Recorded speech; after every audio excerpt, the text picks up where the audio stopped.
In emergency management, the definition of a stakeholder is any person or entity with a vested interest in the survival or recovery of a given community. This is the Stakeholder Prepping podcast, where the tactical comes from the practical, and today, you become your own stakeholder.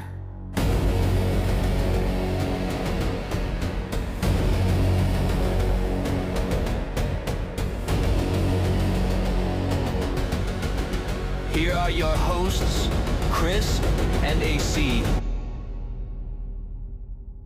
Welcome back to Stakeholder Prepping, where you, yes, you are the stakeholder in your own survival.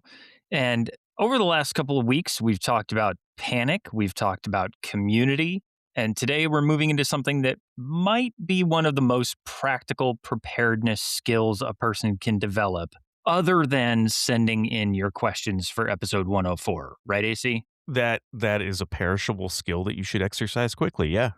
Yeah, because the t-shirt contest, if you have not received an email from us, check, because you might be one of our winners.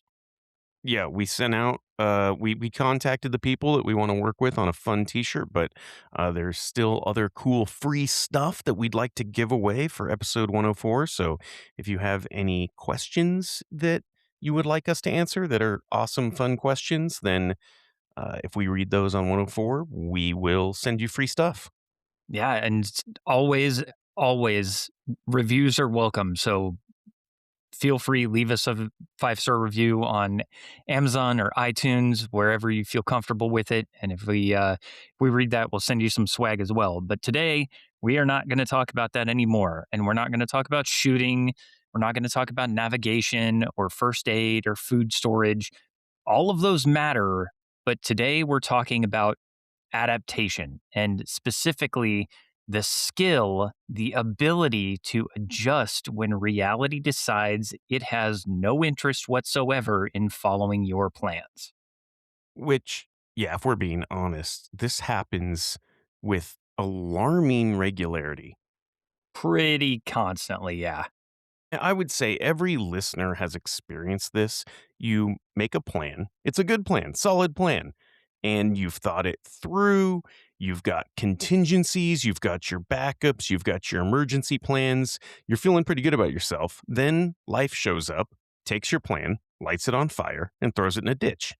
And somehow it is always a Tuesday. Yeah, Tuesdays are bad. People talk ish on Mondays, man, but I'm telling you, Tuesdays are worse. It really is interesting how that's always the case. And Yeah. it's this thing that preparedness sometimes gets misunderstood as like predicting the future. Like back in the 90s, everyone was wigging out about Y2K, and people thought that those tinfoil hat people, those doomsday preppers, they're just weird and they're predicting the future. And then it kind of caught on like this super bug that everyone was freaked out about Y2K and everything was going to go to hell, but it didn't. And so people think preparedness means accurately anticipating every possible problem and then building the perfect response. And I mean, reality is it's much, much messier than that. I mean, for me, one of the biggest lessons preparedness has taught is that preparedness is not predicting the future correctly. It's just remaining functional when the prediction is wrong. Yeah, that's a good way to put it. And I think that's probably one of the most important distinctions people can make because if preparedness is about predicting the future, eventually everybody loses. Nobody gets everything right 100% of the time. Nobody gets every contingency right. Nobody perfectly forecasts what life is going to do to you next. Right. Exactly. Because the goal isn't perfection. The goal is flexibility here. Researchers studying psychological resilience, they often talk about something called cognitive flexibility, which I guess in simple terms, it's the ability to adapt your thinking when circumstances change. And the APA, the American Psychological Association, and numerous NIH backed studies have consistently linked cognitive flexibility with better performance under stress, better problem solving, better emotional recovery. What's interesting about that is that preparedness and the prepper communities, they've been practicing versions of this for decades without always even calling it that or realizing it. Yeah, that's true. I mean, we just call it the PACE model, right? And PACE planning is probably one of the best examples. And obviously, everybody knows what PACE modeling is, right? Unless you've been living under a rock or you don't really listen to us. Yeah. And for any new listeners or anybody unfamiliar, PACE stands for primary, alternate, contingency, and emergency. It's a framework that basically says, what's plan A? Okay, when that fails, what's plan B? When that fails, what's plan C? And what do we do when plan A, B, and C catch fire? Yeah, exactly. And that kind of sounds like, I don't know, basically every family vacation everybody's ever been on ever. Yeah, honestly, travel planning is one of the best examples of adaptation in everyday life because you have an intended route, then there's construction or weather or traffic or GPS suddenly decides that the shortest route to Tennessee apparently involves crossing three rivers and a soybean field in a canoe.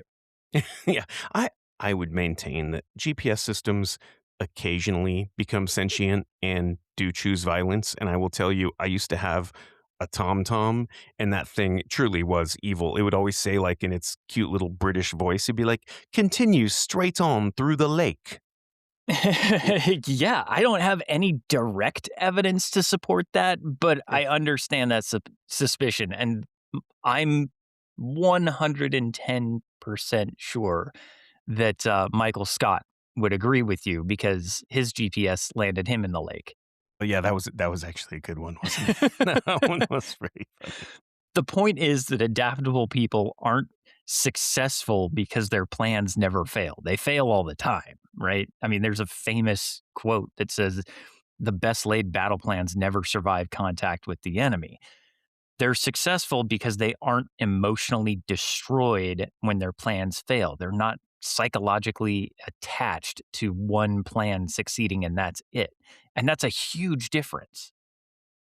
Yeah, I think that's where a lot of frustration comes from. People spend so much time trying to build the perfect plan that when reality deviates from it, they feel like they've failed. But adaptation isn't failure. It's actually part of the process. It's not a bug, it's a feature.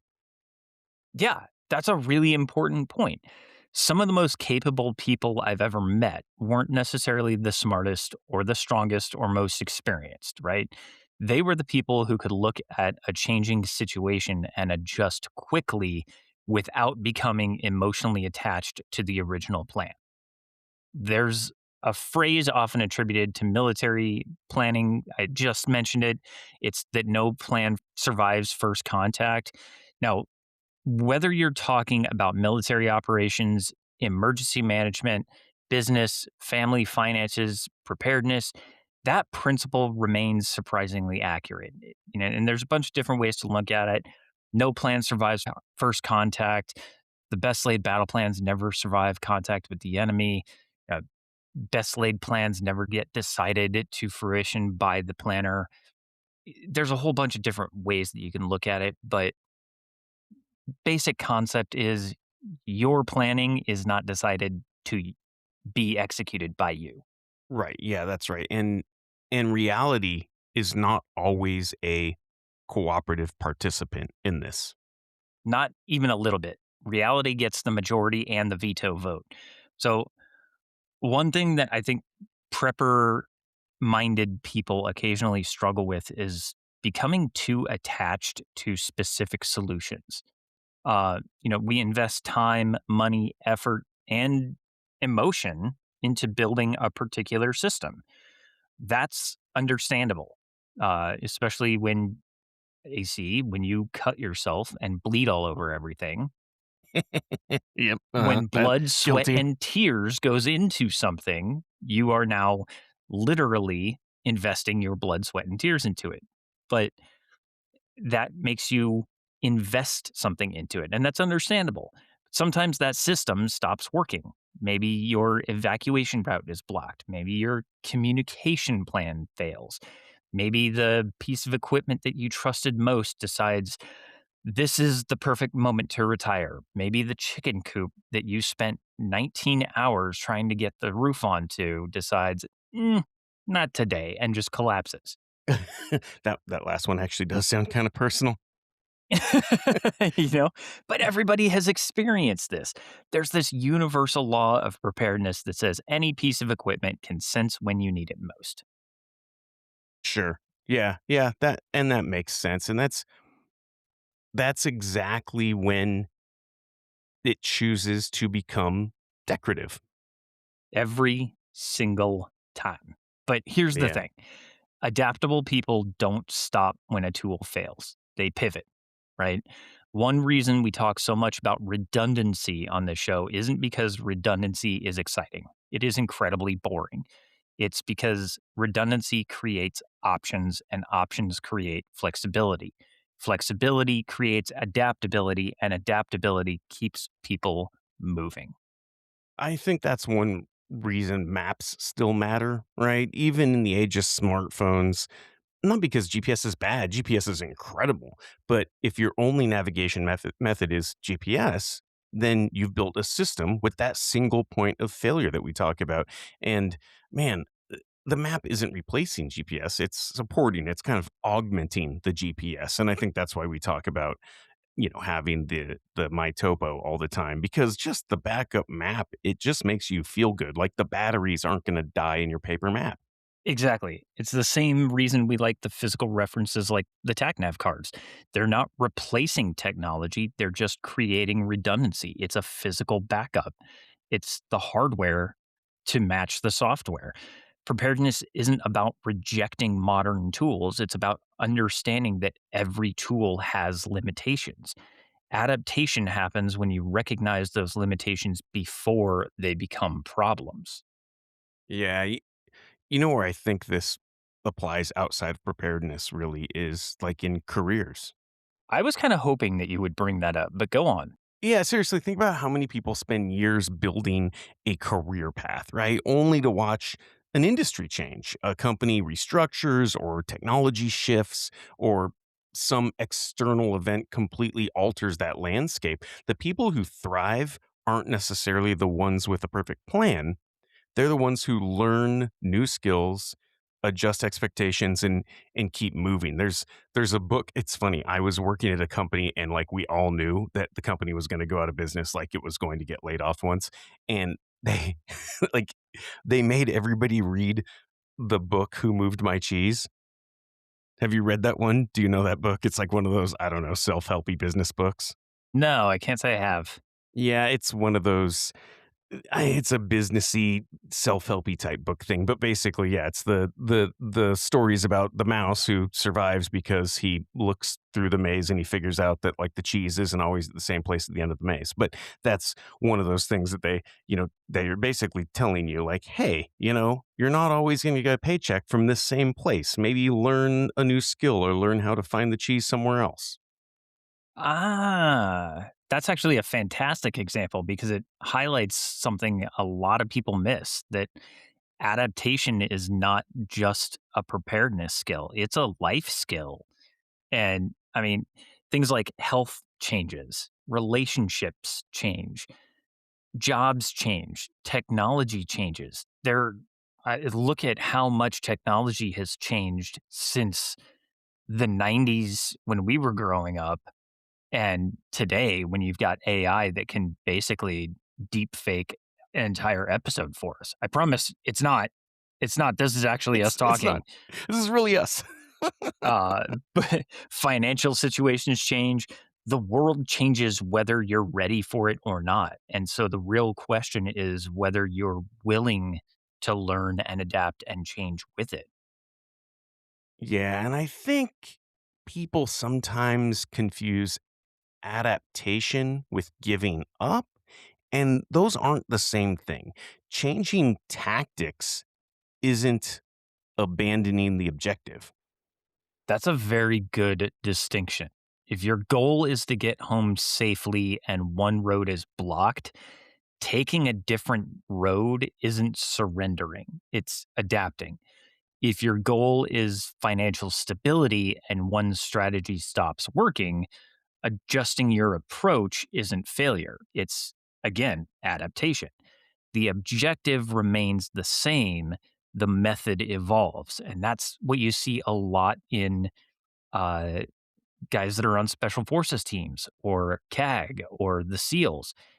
That mission always comes first. And so no matter what happens, they adapt to the changing situation and continue to push forward so that the objective, the mission, is always the number one priority. Yeah, and honestly, that's probably where stubbornness starts getting people into real trouble. I agree, and that's probably part of my problem.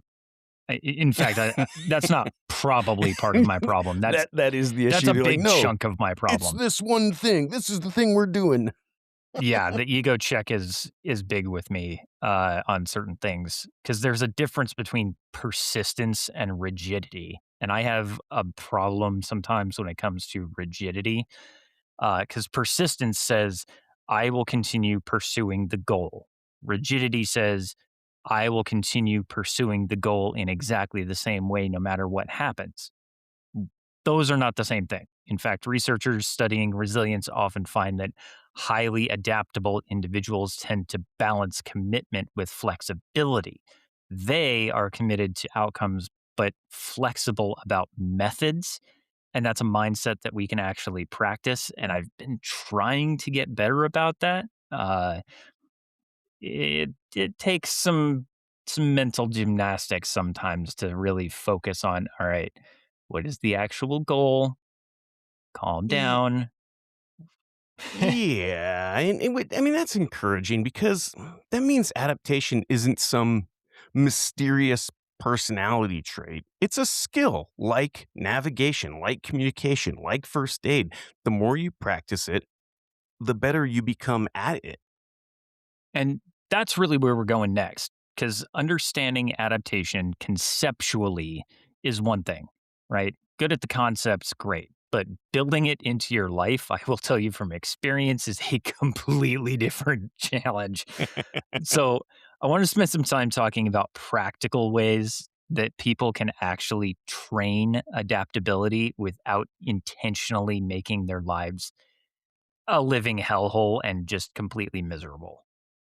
Sure. Yeah, I get that. I think this is where people accidentally get adaptation and improvisation confused. And they're related, but they're not the same thing. Improvisation is what happens when you're forced to make something work right now. And adaptation is what happens when you intentionally build the ability to adjust before you need it. So one is reactive and the other is proactive. And if we're being honest, most of us spend a lot of our lives improvising because we didn't adapt early enough. I I mean, think about the improv comedy show, right? We've all been to those, and the actors have no idea what's coming until you just yell out Britney Spears in a pet store with an albino python or something, right? Like, and Right. Yeah. yeah, and that's a 2001 MTV Music Award throwback, by the way, if you remember the albino, the albino python. God, that was a great time. That's like when we used to be able to like.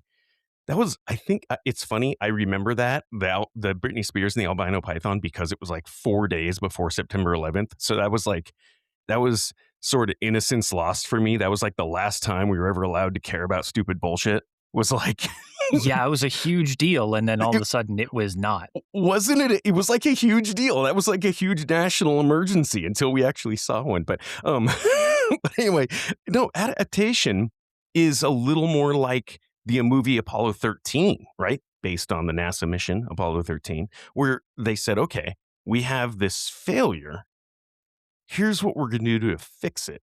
And we've all done it. We've all had that moment where a problem appears and suddenly we're trying to just build an airplane while it's halfway down the runway. And we're just like, it doesn't have wings, V1 rotate, you know? Right. And that is a good distinction because people often treat adaptability like some kind of mysterious personality trait, right? They think certain people are just naturally adaptable and everybody else is stuck with whatever they were born with. Okay. But the research doesn't really support that. This is more like a video game like the Elder Scrolls, where you can build your own stat book.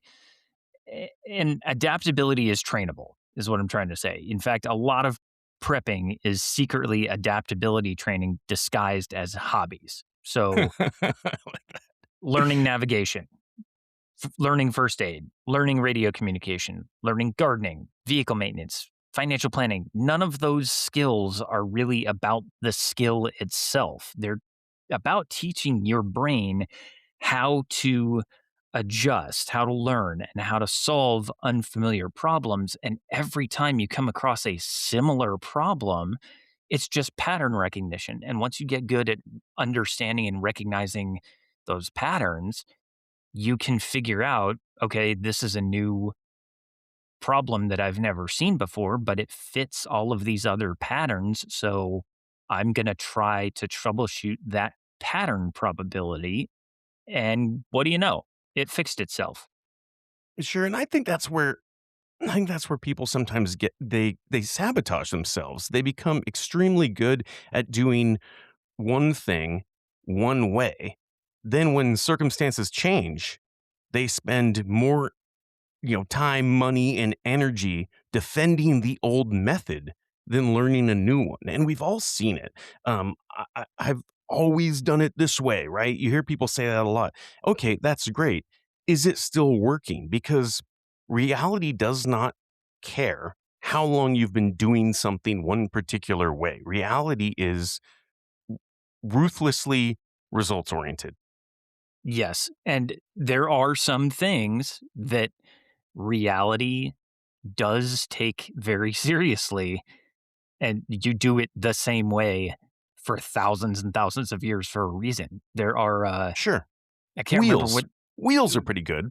wheels are Right? a pretty good example. Wheels are pretty good. Wheels, fire, those things are good. Like, I feel like you're probably not going to improve those. But yeah, there's a lot of things that are more like just dogma where we just go, oh, I'm going to keep doing it this way. And man, this episode is like a ton of like really hard self reflection for me because I'm that guy, right? I'm totally that guy where I'm like, I've always done things this one way. And this is where you need to step out of that comfort zone and say, there may be a better way in this situation to do something right, to do something a different way.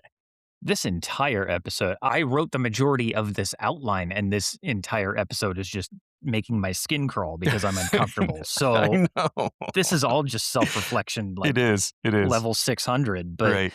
yeah, reality is probably the least sentimental thing in existence. It does not care how much time you spent building a plant.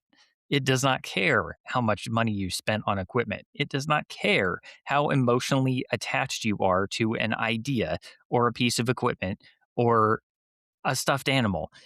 If conditions change, conditions change. One of the things that FEMA emphasizes repeatedly in preparedness planning is the importance of exercising plans and then revising them. And that's something that we just don't do. We get a plan, we cement it in our head, and then we forget to build a backup. We forget to field test it and stress test it and fine tune it and dust it off the shelf and try it again in the winter and try it again when it's soggy out and try it again at night.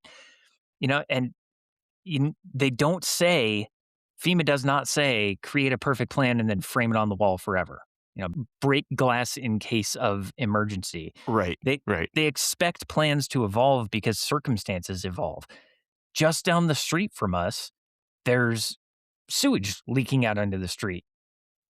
Our No, really. evac route could change in a heartbeat. Yeah, sure. Yeah, that's true. Yeah, the one way in, one way out. You might have to get that canoe and get in the canal out back or something.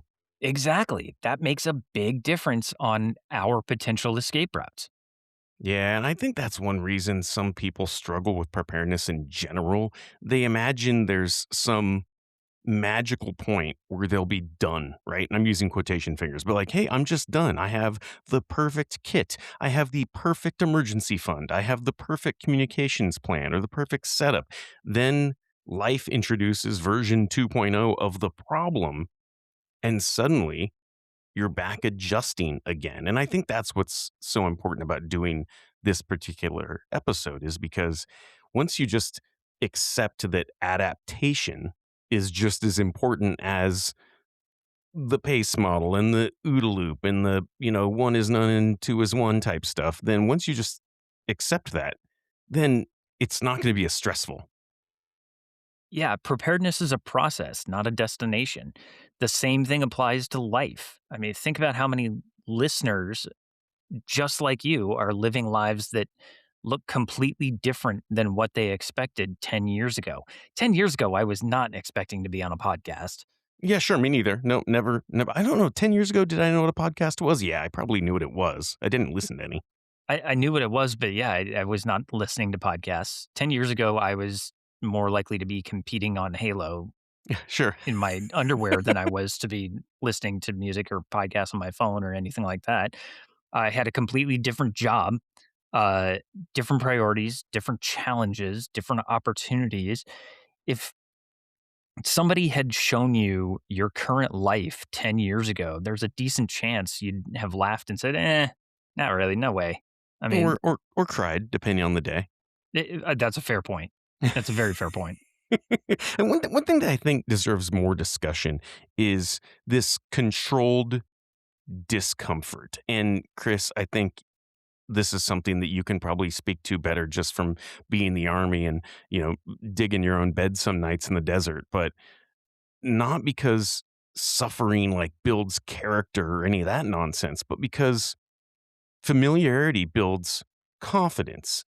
If you've never experienced inconvenience, every inconvenience feels like an emergency. If you've never had to solve a problem without Google, every missing internet connection feels catastrophic, right? So if you've never, say, driven using the paper map, then losing GPS feels like you've been teleported back into the Stone Age, It does. It's wild. It's fun, right? but it does remind me of something that preppers occasionally forget. I mean, the goal is not to make life harder. The goal is to make yourself harder to disrupt.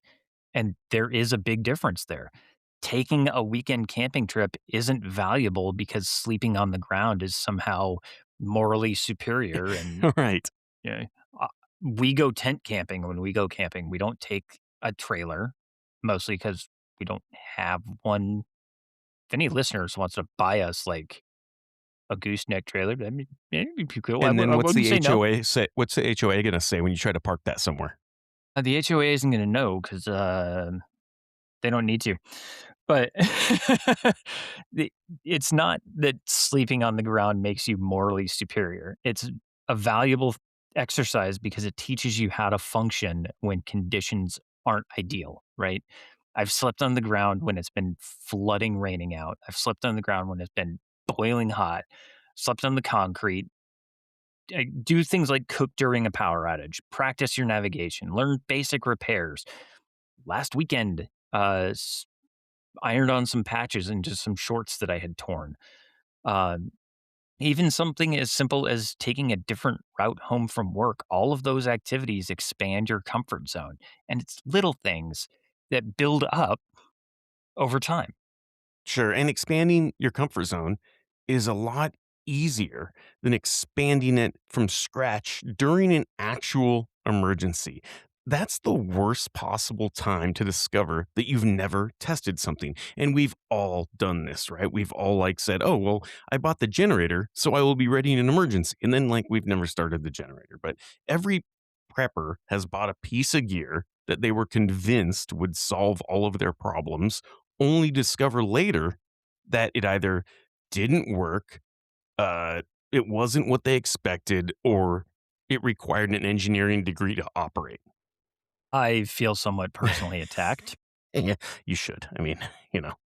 It's true, but the funny thing is that failures like that are actually valuable. I mean, they're not fun at all. Sometimes they're fun. I don't know. I like to improv on the fly. It's fun. When the e-tool, does not come back apart, it's not fun, but Oh, it yeah, is I can valuable. imagine. Sure, yeah. But failure teaches adaptation faster than success really ever can or will. Successes, they often reinforce assumptions. This is always going to work this way. This is always going to function this way. And failure forces reassessment. Which brings us to what I think is one of the biggest adaptability traps that people fall into, and this is gonna be hard for us, it's gonna be hard for listeners. It's ego. Sometimes the obstacle isn't the problem itself, but it's our willingness to admit the original plan isn't working. We become so invested, and we've talked about like this sunk cost fallacy before, right? But we're so invested in being right that we stop being effective. That is a huge one for me because once I'm committed, I want to see it through. I want to see it Dude, work. I'm right there with you. If I'm like, this is the thing we're doing, this is the thing we're doing. And that is just, it's not the prepper way, at least I, not all the time. You have to be okay when it's not. I will Yeah. brute force it. Yeah. And Always. that's true in preparedness. I mean, it's true in business, relationships, finances, and just about every other part of life. And you can't just brute force it. There's a concept from John Boyd's OODA loop, which is for anyone new or doesn't understand what an OODA loop is. It is observe, orient, decide, and act uh, that emphasizes continuously updating your understanding of reality. The moment that you stop observing and reorienting, you start operating from outdated assumptions and information. And outdated information is expensive. It's funny you go to John Boyd and I go to like Eric Partaker. And if you don't know who he is, he's one of those kind of Shark Tanky CEO dudes. Like he's like a CEO coach who's written a bunch of books on corporate strategy. And you've heard me say often, right, that hope is not a plan. And he often says that hope is not a strategy either. And he talks about the differences between like hope not being a plan and hope not being a strategy. And I really like the saying amateurs have a plan and professionals have a strategy. And now that's not saying that having a plan isn't important. It absolutely is. A plan is it's your tactical roadmap for daily execution, but a strategy allows for flexibility. It's less impacted by distractions.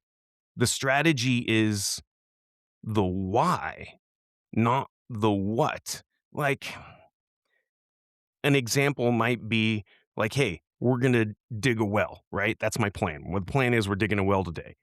But the strategy is we're thirsty, we need water, right? Like water is the why. It's the thing we need, and a strategy allows us that humility to say, okay, maybe we don't need to spend all of our resources on a well right now. Maybe there's an easier way to get water, even though, like, I really, really, really want to dig a well. You know what I mean? I gotcha. So it's kind of that having the strategy and placing that strategy a little bit above the plan, or at least in conjunction with the plan. It just allows us that humility to say, okay, maybe the plan isn't going to work, but I still have the strategy. The strategy is the why. Like, what do I need? Yeah, the strategy is the goal, and that is exactly it. Because adaptability requires humility. It requires that ability to say, "Well, that didn't work. Let's try something else." And that is a surprisingly difficult skill because people often associate changing course with failure, and in reality, changing course is a frequent identifier of maturity. Yeah, I think listeners can probably relate to that. Most of us had those moments where, plan A is on fire and plan B is underwater and, plan C didn't work out. And somehow plan D became the thing that actually worked. And looking back, those situations often seem obvious. Living through them feels considerably less obvious. Yeah, until plan D was the one that worked so consistently that it became your plan A. And that's why you were up until 3 o'clock in the morning every time you had a paper due, slamming Red Bull and eating Cheetos in your underwear, typing out a paper in high school. That was adaptability right there because plan D worked. Exactly. I'm like a professional procrastinator. Right. And that taught you to procrastinate professionally. So then Right. when you actually have to do something Yeah. and plan D is your go-to option, you have taught yourself that that's your only option or that's your plan A. Right. Yeah. Last minute, man. I'm good at it now. So that's why adaptability pairs so well with community, which we did talk about community last week. Communities expand options. So different perspectives are going to create those different solutions. You're going to have the procrastinator that will crank out an A plus paper at 3:30 in the morning with Red Bull and Cheetos, but don't ask them to do anything to your car because you will not like the results, Sure. right? But sometimes the answer you need is sitting in somebody else's experience. And that's one reason that adaptable groups often outperform adaptable individuals. They have more viewpoints available and they do actually communicate and work well together because they listen to each other. And that's, again, self reflection time. I'm constantly trying to work on that. Sure. And it's also why sometimes the smartest person in the room isn't always the most valuable person in the room. Sometimes the most valuable person is the one who notices something someone else missed. And different experiences create different perspectives, and different perspectives create better adaptability. Yeah, and one thing that listeners can start doing immediately with this is kind of your take home exercises, if we want to call it that. But one thing that you can start doing immediately is deliberately learn something outside of your comfort zone. So it doesn't have to be dramatic, right? Learn a basic vehicle maintenance skill, something like how to change your wiper blades. Super, super easy. Learn a knot, learn how to tie a bowline. AC, I know you just learned how to tie a bowline from your Did buddy. it's the only knot I'm ever gonna use anymore. Yeah, man, I did just have to learn a new knot, and it was glorious, and, yeah, it helped us from keeping a tree from falling the wrong way on his house. And do you remember the steps or the Ye poem? no, was there a poem? No, I mean, you just fold a little bunny ear, and then it goes up and back through the hole. Yep. Turn the key and the rabbit goes out of the hole, around the tree, back in the hole. Is that it? And then did he show you the figure eight on a bite with a stopper knot? No, we just use the bowline for everything, which is great. um, but yeah, learn a knot. Learn how to read a map. There's I've done a couple of videos that are available on our YouTube channel. Learn how to purify water. Actually, read the instructions on your water purifier. Learn how to use a radio. There's plenty of free classes, or talk to a ham network radio operator guy in your area. I'm sure they are looking for somebody to teach their skills to. Learn how to cook a meal without modern conveniences. Cook a stovetop meal in your fireplace. That's always a fun one. Learn how to, do something outside of your modern daily convenient life. The specific skill matters less than the process of becoming comfortable being uncomfortable. And that's I the l big I key there. love that. Get comfortable being uncomfortable. Yeah, that's exactly right, and while you're at it, give yourself permission to be bad at it initially, right? I mean, that's kind of another trap. Adults hate being beginners, right? Kids don't care. kids will be happy to be terrible at something for like 6 months while they're learning, but adults try something once, they fail, and immediately decide that it's not for them. And I think that probably comes back mostly to ego, that kids just have less of one. It does. Adults have pride, children have chaos. Yeah, children absolutely have chaos. I have a lot of chaos too, though. So do dogs. Yeah, yeah, dogs Dogs dogs have a have no lot of pride. chaos. A lot of chaos. Yep.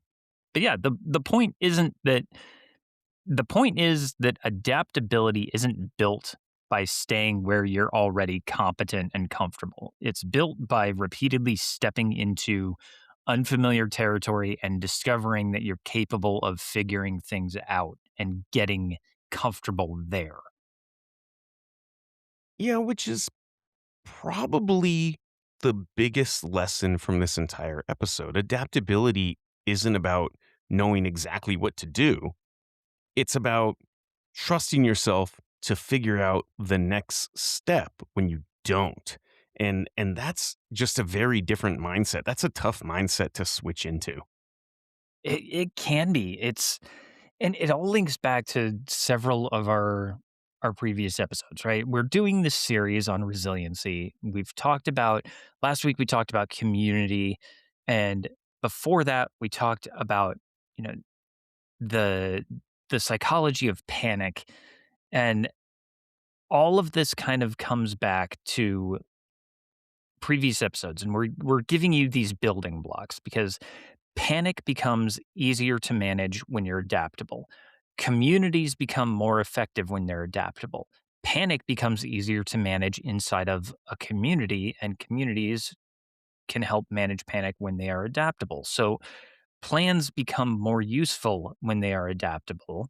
The common thread isn't perfection, it's flexibility between all of these. So if you can start to kind of connect the pieces and extrapolate here, if you can manage your own panic and work with your community and work towards that adaptability, you are going to be light years ahead of a neighboring community that has not done any of this to prepare for whatever emergency or disaster or hostile alien takeover or meteor strike or whatever comes, whether it's a hurricane or a tornado or, I don't know, lava monsters from the planet Zenith, doesn't matter. You guys are going to be way, way, way further ahead when it comes to that disaster planning P. So, am I making sense, AC? Yeah, no, it makes perfect sense. And adaptability really is the tough one because it does require you to really put your ego in check, right? It's like, it's one of those things where I think the first thing you have to do is kind of forget all those dad facts you learned like back in the day, right? You have to kind of forget the things like, no, I was just told to do it this way. So I've always done it that way. And it's kind of funny. I was talking to a buddy recently about we used to go on road trips with his family when we were kids, and their vehicles would just always overheat. And it was funny because I just have a lot of memories about like sitting in a rest stop somewhere, like waiting for the truck to cool down. And now here we are later in life realizing that his dad like never used antifreeze in the radiator because it was summer. And so naturally, like then like when I got a car at 16, I'm like, no, you don't have to have antifreeze in the radiator when it's summer because it's for anti-freezing, not knowing like the other things that antifreeze does, right? That it, raises the boiling temperature of the coolant and all that kind of stuff. And it was just kind of funny that that was like an adaptability moment for us. We're like, oh man, like we just had always done it that way because we were told to do it that way by someone in authority. And then we'd always done it that way. And here we are, 30 years later going, oh, now I understand why, like as a kid, my car's always overheated because I was like, man, straight out of the hose, man. That's what you did. Unless it was winter when it could freeze because that's what antifreeze is for. Right. And going all the way back to what you said about adaptability versus improvisation, there's a big difference there because think about a tourniquet, right? Yeah. If you have to use improvised materials to make a tourniquet, the tourniquet still gets made.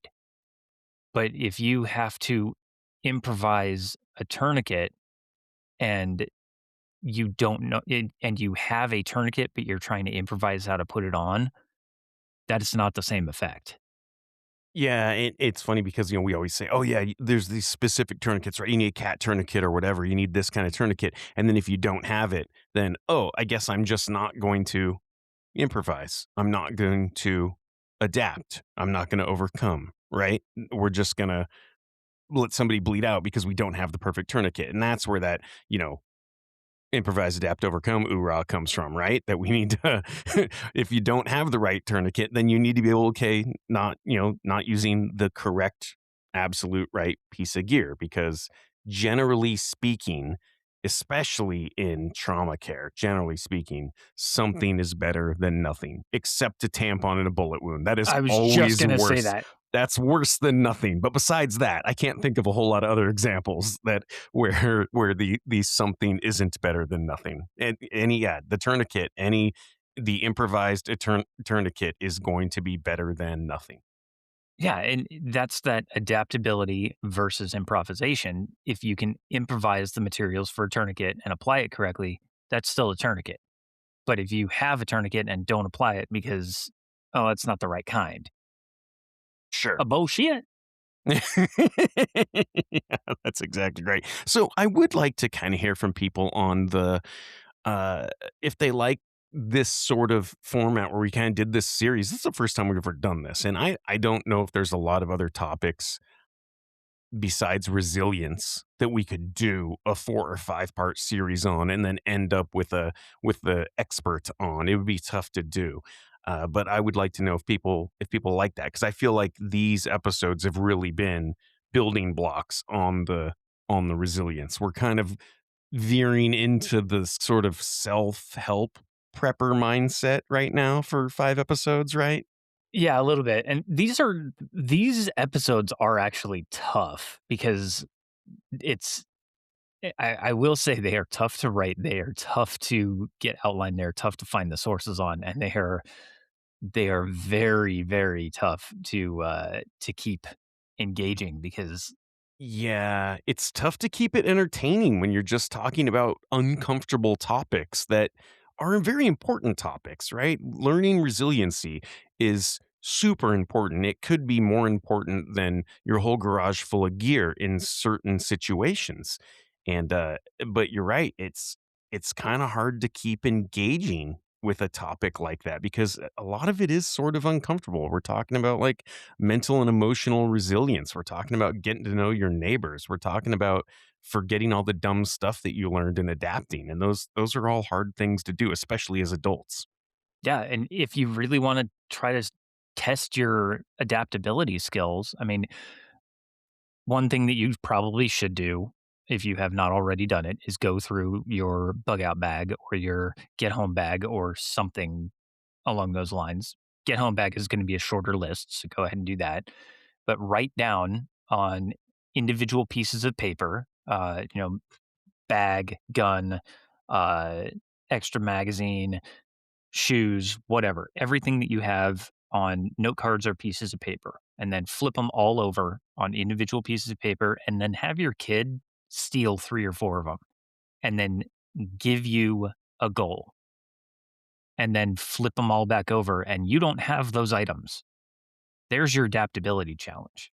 Yeah, that's a good war game. That's actually a really good war game. You're right, and it's funny. My get home bag just keeps getting heavier. It's mostly BattleBox's fault, right? Like where it really is because I'm like, oh, I've got it set up. I've got everything I need. I mean, I can literally survive any situation I could ever think of with my very small get home bag, and I know I can ruck in it for a very long time because I've tried and I've practiced and I've done that.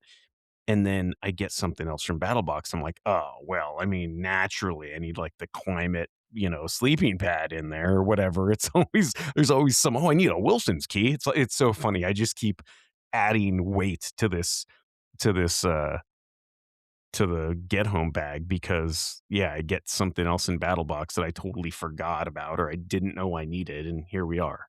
Since we got that BattleBox code, and which, by the way, is on our website, there is a link to BattleBox, and you do get special discount with our code, and it's Stakeholder 10. I think it's Stakeholder 15. I think we get Stakeholder 15% 15. off your first box if you use our link in our code. Yeah, if you go to our website, you'll see the stakeholder discounts, stakeholderprepping.com. It's right there. And yeah, you'll see the our link. And if you go through our link and use Stakeholder 15, you get 15% off your first box.